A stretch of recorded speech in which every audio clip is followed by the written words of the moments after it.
Yo, what's good, fam? Welcome to PNP. It's your Rashad. We got Dave who slid in there right. Yo, Dave is so good at that, bro. Like, you guys have no idea. I'll be sitting here, and then all of a sudden, Dave just pops in right as I hit the live button, and I don't know where he's at. But Dave has joined us. It's a busy day for him. And we also have a special guest. We got Patrick from Patriots Football Breakdown. Fam, we're going to talk about this upcoming matchup, Week 9. Panthers, Patriots. But Dave, what's good with you, bro?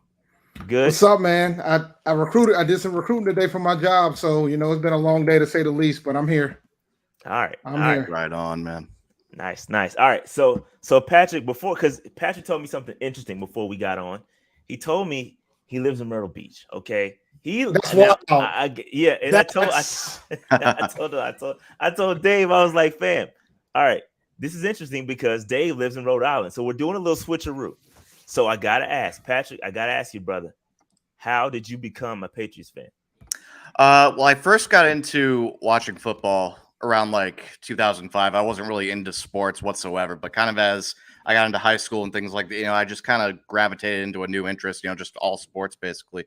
And being that I was born in Massachusetts, lived there until like 2003, then we moved down to Myrtle Beach. I was kind of all Boston teams, Patriots, Red Sox, Celtics, Bruins, and that sort of thing. And I was kind of on an island all alone because everybody, obviously down here was, Panthers, or we actually have a lot of transplant people. So there's a lot of people from, all over with all different teams, but obviously the majority is, locally, Panthers and things like that. So got a lot of hazing and things like that, but it was, we got over it after a while. It was pretty cool. Awesome. So Dave, I mean, tell them how it is living up there, bro. Man, I hate y'all winners. That's all I'm going to say. Other than the winners, it's straight. You know what I'm saying? Like, overall, it's straight. I've been to Boston a few times. I typically go to Boston for festivals and shows. I'm a big concert goer prior to the pandemic. But overall, it's pretty good, man. I can't complain. I couldn't live in Boston, though. Y'all rent too high. Yeah, man. Y'all rent too high. Y'all traffic too brutal. But I've passed by that. I've passed by Gillette a few times. You know what I'm saying? Nice. I'm not too far from the stadium. I'm about 30 minutes from the stadium. I live in Pawtucket, in the Pawtucket East Providence area. So I'm not too far from. And I've never been to a game. I want to get up there for a game at some point. Oh yeah, you can't afford it. It's expensive, bro. Yeah. Like the only game I've been to nothing but preseason games. Like when the Panthers played the Patriots, I'll try to. How you know what that man can afford, Dave? You might be balling no, he's over right. there. No, he's the prices aren't a game, bro. Them prices in Gillette. The beers are $15. Stop pocket watching. Last Dave, time I was up there was 2009, and just looking around. I think we just walked in Walmart and just comparing the prices like up there to down here, and that was like obviously like 12 years ago. I can only imagine what it is now. But yeah, you're exactly right, man. It's insane. Nah, that's just a New England thing, period. That ain't got nothing to do with just being Patriots, by the way. Yeah. I'm trying to be clear. Because the Red Sox games are ridiculous. I had to wait for them to suck to finally go to a game next way. I had to wait till they sucked. I couldn't afford it when they were good. Couldn't afford it. Yeah. All right, Patrick. Hey, so tell me a little bit about the Patriots season right now. You guys are 4-4. We're 4-4. So we're kind of you look at the stats, it's kind of an equal matchup. But before we get into the game, tell me a little bit about how you feel about the Patriots season so far. No doubt, man. I mean, all right, we'll take it back to the beginning. Really busy off season. A lot of people had the mindset that we were kind of over aggressive, really hitting the free agent market. Kind of had an I'll show you mentality after Tom Brady left. That might have been a little part of it, I think. But in reality, I think it was just because we had a ton of money to spend, where in years past we really haven't had that much. I think Bill's always been pretty aggressive in terms of adding players that can help us win when the opportunity does present itself.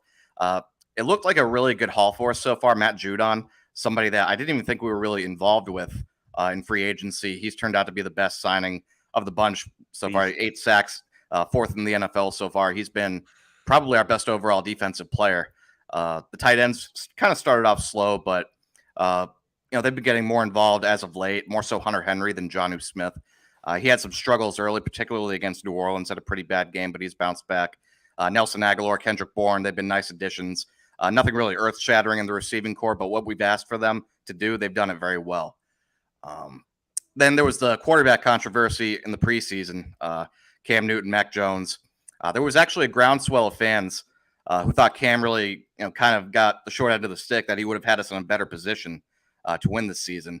I think those people have, predictably gone very, very quiet at this point. Maybe they're hibernating for the winter or something, but Mac has clearly, asserted himself and made it clear that he was the right choice for the job, right man for the job this year.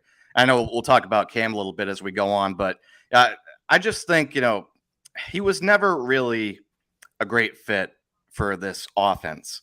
You guys know better than anybody else what his game is.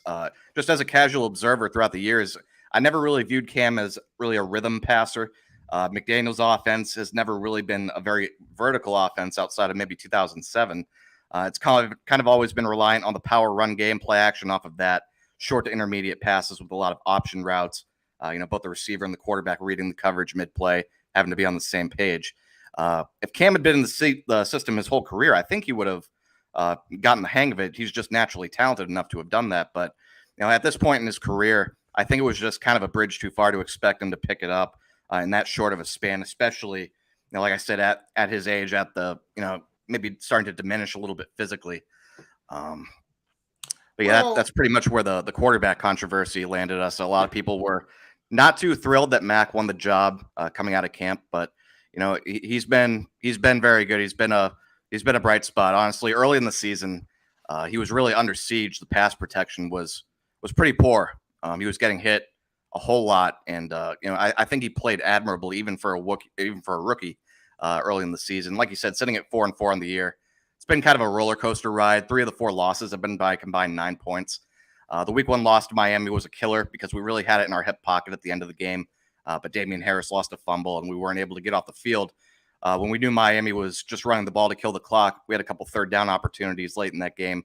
Couldn't get off the field. It was really a heartbreaker, especially after, in 2020, we had a really, really bad run defense, really bad year defending the run. And we brought in a lot of guys in the offseason, Devon Godshaw, Montravis Adams, who I believe is now with the Saints. He didn't make the team out of camp. Henry Anderson, he's on IR for the year. And then brought back guys like Dietrich Wise, Lawrence Guy. We were really expecting, if nothing else, to be better in that area. And we really got off to a slow start defending the run, but it's gotten better as the weeks have gone on. The New Orleans game was a total blowout. The final score wasn't indicative of how bad it really was. We did nothing good that day. There were people pinning that loss on Jonnu Smith, who did have a bad game. He had the pass, the first play of the second half. He batted it up in the air and got picked off and run back for a touchdown. And I just thought it was funny. People were acting like that one play would have made any. I mean, like I said, literally no facet of the game we did anything good that day. Nothing. The Tampa game was pretty hard fought. Came down to the wire. Missed a long field goal late. Folk has been incredible this year. That's still his only miss on the season. He's 20 of 21. There was a lot of displeasure with that call. Fun fact about Nick Folk: he's the #1 kicker in fantasy right now. I have him on my team. He got me like 12 points last week. I've been telling people he's the best kicker right now, not named Justin Tucker. He's having a hell of a year. Really happy with him because when he started, when he first got to New England, the second half of 19, and even really last year, he wasn't really too hot. But as the season went on, he got into a pretty good rhythm. And this year, he's just been lights out. But he was kind of dealing with a bulky knee that week in practice on his plant leg. So I think that combined with the conditions, combined with the long field goal, I think people had some displeasure with it because of that. But I think it was the right call ultimately, me myself, because we had the down before the third down, we had a pass batted down on third down over the middle. It was a short pass, and I think they were kind of up on Mac's rhythm and the way he was delivering the ball. So that was kind of dangerous. Then the drive before, we got away with a would-be pick six. He threw it right between the numbers to Devin White. He'd still be running if he had caught it. That would have sealed the game right there. But, I think the field goal was the right move with the way the defense was playing that night. It just didn't work out that way, unfortunately. And then, then Dallas. The Dallas game was really, really aggravating also. Yo, we can know relate. about that. Man. Yeah, that We was can a relate nice there. game for us to watch too. I still see Yeah. CeeDee Lamb just waving goodbye, man. I didn't understand the call right there at the end of the game. We came out strong, scored touchdowns on our first 2 drives of the game. But as we kind of got off script, I think we really got out of a rhythm on offense. We weren't really able to get anything done. As a result of that, the offensive snaps, it was really, really distorted. It was like 82-46 in favor of Dallas. So not only were we not doing anything on offense, the defense was so worn out from the amount of plays that they had to defend against a really great offense in Dallas. And some questionable defensive play calling too late in that game. Didn't really like the call. defending CeeDee Lamb in overtime. I think that was a cover 0 look from the Patriots 35-yard line. You're asking Jalen Mills to cover CeeDee Lamb one-on-one on a crossing route with no help. And by the way, even Jalen Mills 100% healthy. 99 times out of 100, he's going to get beat right there. He was also dealing with a bad hamstring. So I hated that defensive call. I thought that really throughout that game, there was some questionable decisions being made from the sideline there. So I want to go back for a second because I have a question for you because I live up here, so I get to see a decent chunk of Patriots games up here because I live up here. So, when you compare the roster from last season to this season, is it a safe bet to say that it was a much weaker roster that Cam had to work with last year versus what Mac has to work with this year? Yes. Because and that was my big thing about the decision between Cam versus Mac, right? I felt like Cam didn't really have much of an offseason. Cam kind of had to walk into the situation. He had a lot of players that was out due to COVID. They decided to opt out. Yeah. So for me, I felt like, all right, you draft Mac Jones because he's there, because that's what you're supposed to do. Yeah, right. Wasn't mad at that decision. That was the right thing to do. If he fall to you guys, that's what you're supposed to do.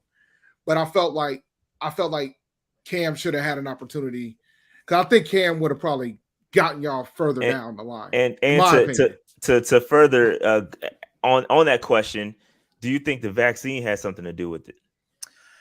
I mean, yes, I think it ultimately did. Not necessarily the opinion of being vaccinated, not being vaccinated. No. We won't go there. We won't go there. Yeah. No, it's like an accountability thing. Like, you're the quarterback of the team.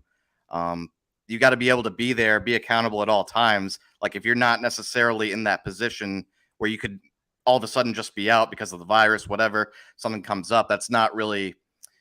It didn't help him out at all. I'll tell you that. I think it did hurt ultimately in the decision. I think it was a pretty even race up until then. That was probably one of the bigger differentiating factors was that whole situation. There was really bad timing for Cam. That as soon as I saw that he was going to be gone, I said, that'll do it. That definitely has something to do with it. Bill said, "Oh no, I had nothing to do with it." No, well, he can't. He ain't Urban Meyer. See, there's a difference between Bill Belichick and Urban Meyer, right? So going back to Mac, right? Because we talk about Mac Jones, and I thought, Mac, given the circumstances, you talk about him going to Alabama, being surrounded by all that talent. I thought that you couldn't name a better team for him to go to. I think it was the perfect place for him to go to. I think he's limited for sure. I think there's some aspects to his game where he can, he's a rookie. Of course, there's going to be some places where he can improve on. He's got to get better and mature, and he'll be fine. I thought in the right system, Mac would always be a decent quarterback. Yeah. I just felt like especially for him coming here, I know a lot of people want him to come here, and I'm like, dude, this is the wrong place for Mac Jones. I feel like he landed in the perfect spot. Now through these 9 games, how do you feel about Mac Jones right now? Well, I totally agree. I mean, out of the 5 guys that went in the first round, probably the least, well, definitely, I would say the least physically gifted was Mac Jones. I mean, you look at Justin Fields, even Trevor Lawrence, Zach Wilson, Trey Lance, all those guys are better natural athletes than Mac is. But you hit the nail on the head, man. It was just the perfect fit. What he does good is what we really need the most, those attributes in this offense. He reminds me, ironically, I think he reminds me a lot of Jimmy Garoppolo, kind of in his, he's not a tremendous athlete, but Mac can also pick up some yards with his feet. He has scrambled for a few first downs this year. I think he's a little more flight of foot than he gets credit for, but nobody's going to confuse him with Lamar Jackson, anything like that. But I think it's been an absolute perfect fit. He processes things quick. He's a rhythm passer. He gets in and out of plays. He reads coverages quick. Doesn't necessarily predetermine where he wants to go with the ball, but reading pre-snap, he can kind of get a picture of how the play is going to work out after the snap. And I think, like you said, just perfect fit. Couldn't have been a better fit. Yeah. So all right. So let's move on a little bit into the game, right? So let's talk to me a little about these injuries, because I saw somebody in the chat saying that you guys had some injuries. I don't know what they are. I just know from our perspective, I know that Sam Darnold is questionable. He did sustain a concussion. Yeah, we don't think he's going to play, but I don't think there's a huge drop off between. I mean, I'm saying this. I would be careful, Rashad. Hold on, let me finish. You didn't let me finish. I would much rather have Sam Darnold play than PJ Walker, but I don't think there's much difference between the two, to be honest. I think there's different things you have to compensate for, right? I don't think you guys have seen, other than Tua, I don't think you guys have seen a true mobile quarterback like PJ. And so there's a different component you got to prepare for. And I don't think you guys have seen it. You can correct me if I'm wrong, but I don't think you guys have seen that just yet. I'm going to say something. It might shock both you guys. I was thinking about it this afternoon. I would rather play Sam Darnold than play PJ Walker. Exactly. Well, Sam Darnold's 0-3 against you guys. Sam Darnold's 0-3 against the Patriots. We know who he is. We know what he does. We know what he doesn't do well. We know how to get him kind of cornered into some bad situations. Walker, I mean, just getting a little bit of a look at him, through some highlights and whatever, nothing too serious, but he seems like he is a better athlete. The Patriots don't know what he is as a passer. The threat of the surprise, that would be more dangerous, I think, than Sam Darnold himself. Exactly. I think the thing about PJ is he is really erratic, right? He can take off and hit a deep pass because he eluded and extended the play, or he can lose you 15 yards, or he can throw a couple of red zone interceptions like he did against Detroit last year. But I think it's going to be interesting to see if PJ does get the start, how he reacts. Is he going to be calm? Is he going to be composed? Because again, he can be electric, but at the same time, he can make some really bad mistakes. Yeah. And so every time every time the ball's in his hands, he's got a decision to make. I'm holding my breath. Like, dude, what is he going to do? Because we don't know. We don't know what he's going to do. Something big to keep in mind. The Patriots have a long and storied history of taking guys that have never really done anything or really unknown and just making them into almost instant Hall of Famers. We almost put Davis Mills in the Hall of Fame back when we played Houston. He was like, he looked like Peyton Manning out there, 26 of 39, 350, 2 touchdowns. I was like, are you kidding me? Right? They just always do that throughout the years. They find a way to, they put some guy on the map that had no business being there to begin with. We always find a way to do that. It seems like. So yeah, I'm going to be real with you, man. PJ Walker, he would scare me more than Sam Darnold. Obviously, he's not maybe as talented a player as Darnold is, but I think just in this spot, considering the history, I think it's a more advantageous opportunity for the Panthers with him more so than Darnold. I agree. And then just going on another injury, Christian McCaffrey, obviously, Coach Rule said that we won't know where he is until tomorrow's practice. And so I don't think he's going to play. That would be today's practice because they don't practice tomorrow. No, they are practicing tomorrow. He said they are Saturday's practice. Yeah, okay. Yeah. He said they are. So tomorrow we'll have the read on where Christian McCaffrey's going to be, and I don't expect him to play either. They're going to decide whether to activate him because he's still technically on IR. They have to activate him to 53-man, and that has not happened yet. So I don't expect him to play, but I will say that we struggled over the 4-game losing streak that we had, trying to figure it out without Christian McCaffrey. However, last game against Atlanta, we really figured it out. We really honed in on the run. We ran the football well, and I think we found a little key in Amir Abdullah. Amir Abdullah has the skill set that Christian McCaffrey has. He's able to run those Texas routes out the backfield. He's able to run those wheel routes. So I think if they can find some way to integrate Amir Abdullah into the offense and continue what they did last week, it'll be interesting. So I don't want to say this. I'm not saying this, Panther Nation. I'm not saying that Amir Abdullah is equivalent to Christian McCaffrey. That's not what I'm saying. Similar skill set.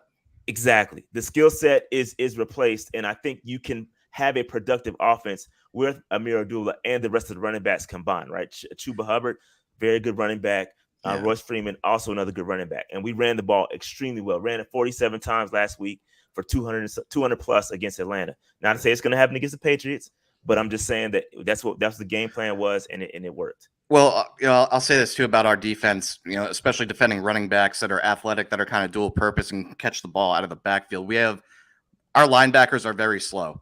Dante Hightower, I love him for all he's done for us, big plays throughout the years, but he's just not the same player he was even maybe 2-3 years ago. He just can't move the same way. The 75-yard run by Justin Jackson last week against the Chargers, Dante had him just one-on-one in the hole and just completely got juked out. Totally looked like he was wearing cement shoes, and that's what really busted it for 75 yards. We had him pretty much bottled up, but Dante just couldn't one-on-one make that tackle. And then Jawan Bentley, he's a good run player. He's good, getting downhill against the run game, kind of thumping between the tackles.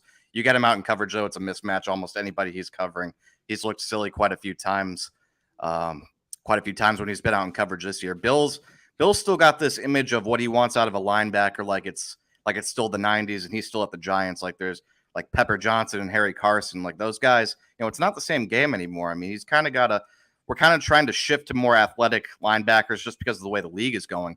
I like that we're playing Kyle Duggar kind of more as like a sub linebacker than a traditional strong safety, kind of having him roam the middle of the field, kind of maybe taking up a little bit where Patrick Chung was, kind of, jamming those tight ends at the line, and just covering that kind of cover one robber area that right over the middle of the field, that 10 to 15 yard mark. But yeah, I mean, if Amir Abdullah is that same kind of player, that could still definitely give us some problems. Yeah. So are there any injury concerns? I saw a lot of people that are questionable, but there was nobody listed as out. I looked it up. So anything that's like, all right, this guy's been injured for a while, he may or may not play. Any kind of keys on that? I got the final injury report here. Nobody listed out, nobody listed question, or nobody listed doubtful. Questionable, Jake Bailey, he was a new addition with right knee, the punter. Barmore with a foot. Juwan Bentley, ribs. Carl Davis, defensive tackle, got a hand. Safety, Cody Davis, he's more of a special teamer. Hand, Kyle Duggar with a neck injury. I haven't seen that one. That might have just popped up this week. Folks been on there for a while with the knee. N'Keal Harry was a new addition, knee injury. Dante Hightower with the ankle, limited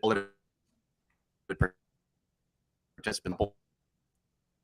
Mason, guard abdomen there. Showing back to 2 weeks ago. But he did play last week though, so he's good. Oh, I'm sorry. I'm sorry about that. No, Josh good. Uche and then Kyle You're back now. And that is that's the injury. Nobody really is surprising. JC Jackson was on there with an illness. He was removed today. So it looks like they should be good to go for the most part there. No glaring injuries that just popped up. Cool. Okay. So let's dive into some of these rankings, right? Because when I look at these rankings, I would like for you to provide a little bit of context, right? Because I think you alluded to some a little bit earlier. But when I say a ranking, like give me some context around it, right? So the Patriots, and when I like to match these up to see where kind of the matchup is and where we can kind of take advantage. And I'm looking at the rushing yards per game, right? You guys on defense rank 16th, allowing 112 yards per game. And that's kind of the weakest point of your defense. Is that accurate? Right. Is that accurate? Yeah, I would definitely say so. I think like even going back to last year, I kind of mentioned it was by far the biggest weakness on the team was stopping the run, which was alarming because, throughout Belichick's tenure, that's been a calling card. It starts up front, the line of scrimmage, stopping the run. I know it really bothered him that we weren't able to do that last year. Henceforth bringing in all the guys this offseason, drafting Barmore, Godshaw, Henry Anderson, all these guys that we brought in. I will say, like last week in particular, that 75-yard run kind of skewed things statistically. You take away that one run, it was 19 carries for 88 yards, which is a really good overall day. It's been getting better lately. It's probably still not where they'd like it. Early in the season, it was really poor. We couldn't get off the field when we needed to. Teams were just running on us at will. I think now it's at the point we get a stop when we know we need to get a stop on the ground. Like late in the game on a third down, a team trying to run out the clock. They've gotten better in that regard. Okay. So talk to me about the offense, right? So offensively, you guys rank 11th in points per game, 16th in yards per game. And then I think there's really interesting like strength on strength here when you talk about third downs, right? So third down conversions, you guys rank 6th, and we not giving up. Our third down defense is really good. It's really good. And I think that was a matchup I mentioned last week against the Falcons. The Falcons also had a great third down offense, and we completely destroyed that. And so our third down defense is really good.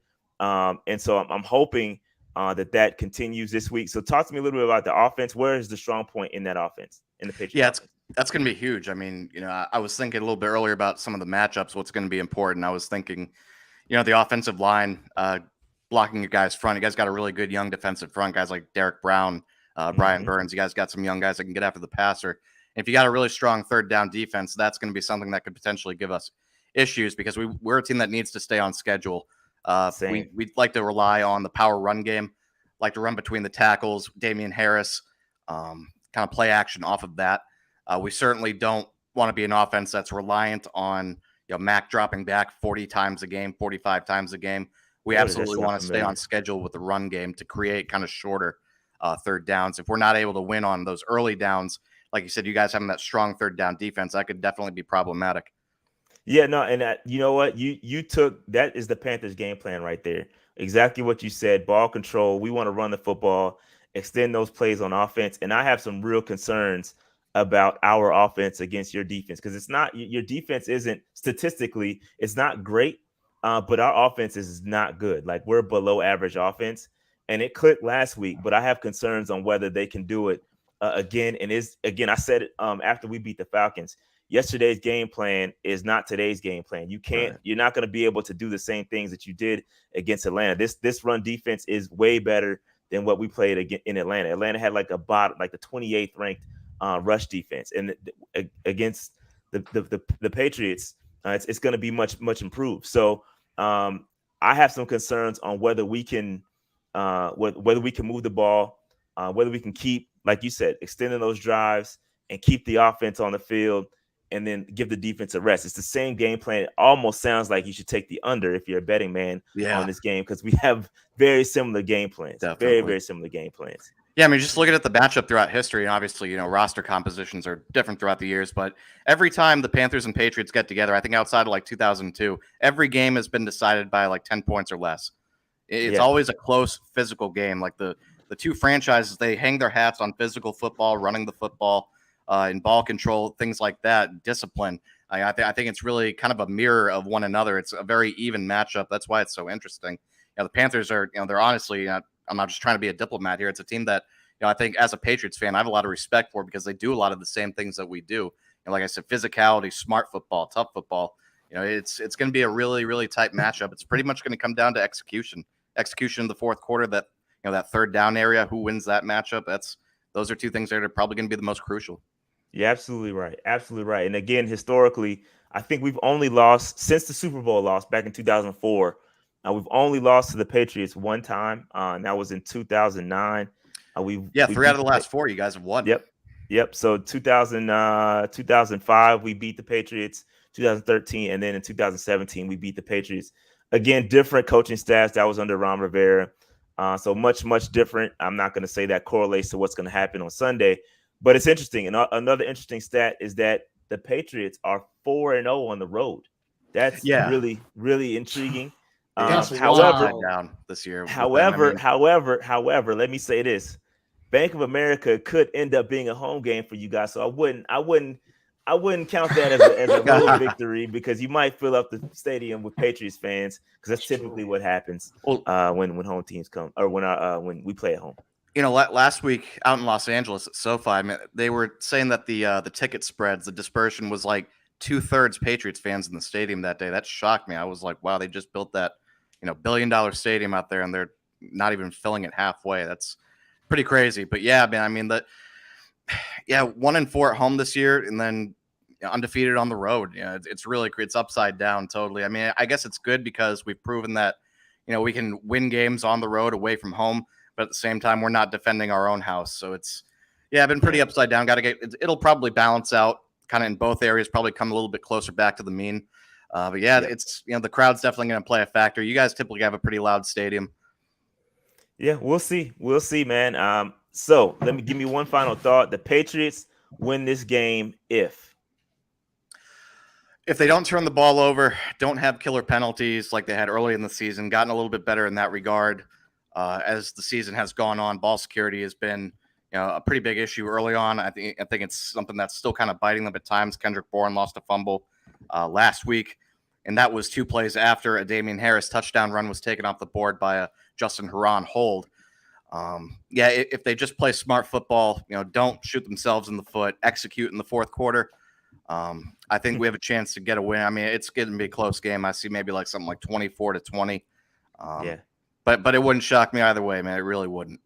So Dave, I go to you. The Panthers win this game if we welcome Mac Jones to the NFL properly. Yep. There you go. Simple as that. Like we gotta hit him. Brady didn't like getting hit. I'm pretty sure Mac Jones does not either. No, it's a rhythm offense. You start getting him off his spot, getting him off out of that rhythm. That's that's when you can kind of feast on him with the pass rush. We got to welcome him, man. He hasn't been really welcomed all season, so we got to do it in Charlotte, bro. We got to welcome him to the NFL. That's going to be the key. If we could get to him a couple times, hit him a couple times, sack him a couple times, it'll be a long day for him.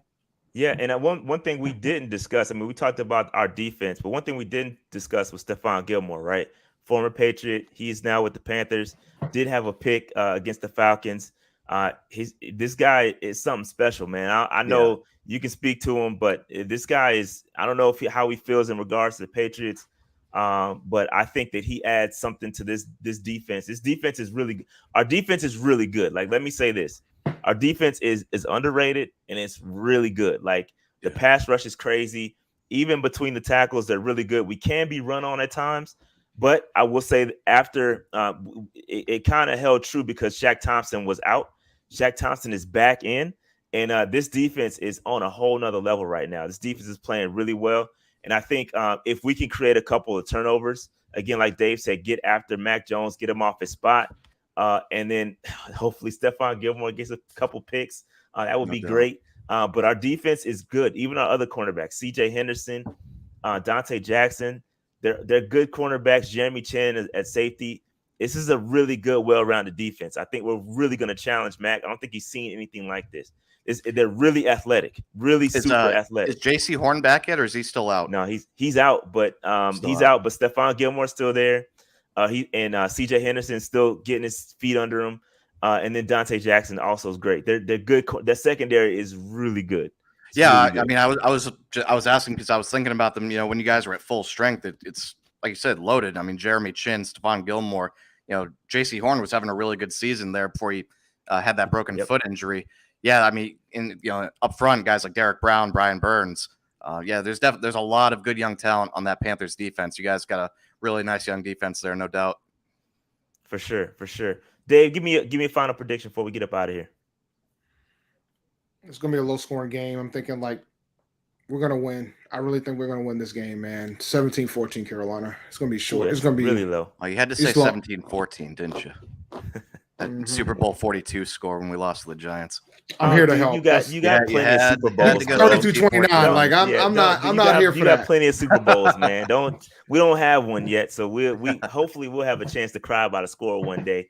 Once we get one. But you got plenty of Super Bowls, so don't worry about it.